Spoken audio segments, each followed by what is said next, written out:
नमस्कार, मी रितेश चौधरी, धन्वंतरी आयुर्वेदिक medical college Udgir येथे BMS चा फर्स्ट इयरचा विद्यार्थी. आम्हाला क्रिया डिपार्टमेंट मार्फत आयुर्वेदा डे निमित्त प्रकृती नावाचा प्रोजेक्ट दिला होता. त्यात आम्ही वात, पित्त, कफ तिघी प्रकारच्या प्रकृती सांगितल्या आहेत. तर ते बघूया. चला आता व्हिडिओकडे वळूया.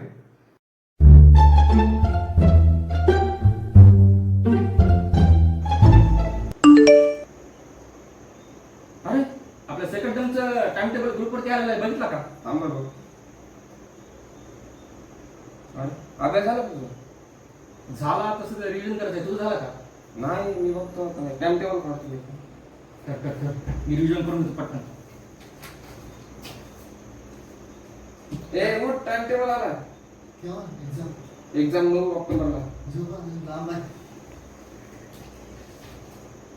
तर बघा, ही आहे वात प्रकृतीची व्यक्ती जी की निवांत आहे. पुढची आहे पित्त प्रकृतीची व्यक्ती जी की वेल प्लॅनर आहे आणि टाइम टेबल काढणं त्याने सुरू केलेलं आहे आता. आणि पुढची आहे कफ प्रकृतीची व्यक्ती जी की सगळा अभ्यास करून बसलेली, आता फक्त त्याचं रिव्हिजन सुरू आहे.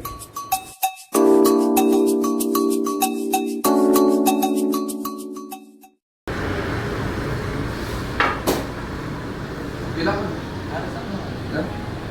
तू काय करायला? गरम आहे फार.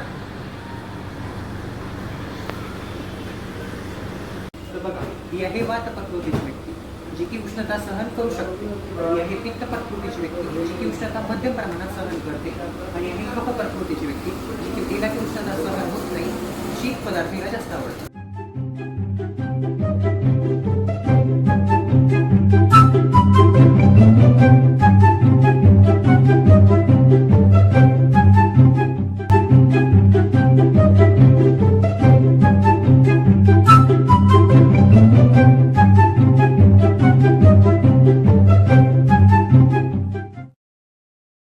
तर बघा, जो पुढचा व्यक्ती आहे तो हे वात प्रकृतीचा व्यक्ती जो की जलद गतीने चालतो. आणि जो मागचा व्यक्ती आहे तो हे कफ प्रकृतीचा व्यक्ती जो की चालणं त्याचं स्थिर आहे.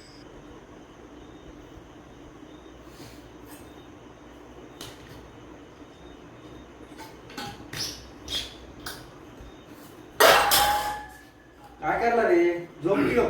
जा जा जा. चुकून जाऊ. आणि ते गाड कसं काय झोपले? ए, अरे कितीच गाड झोपलायस? आणि खूप छान स्वप्न पडलं तरी. काय पडलं होतं? मी तोडामध्ये पोहत होतो, माझ्या आजूबाजूला हंस, कमळ वगैरे होते. हा. तर बघा, ही आहे वात प्रकृतीची व्यक्ती जी की अल्पनिद्रता आहे आणि राग लवकर प्रमाणात येतो. ही आहे पित्त प्रकृतीची व्यक्ती जी की मध्यम प्रमाणात राग येतो याला. आणि हे कफ प्रकृतीची व्यक्ती ज्याचे की स्वप्न हे पाण्यात पोहणारे असतात, जसं की हंस.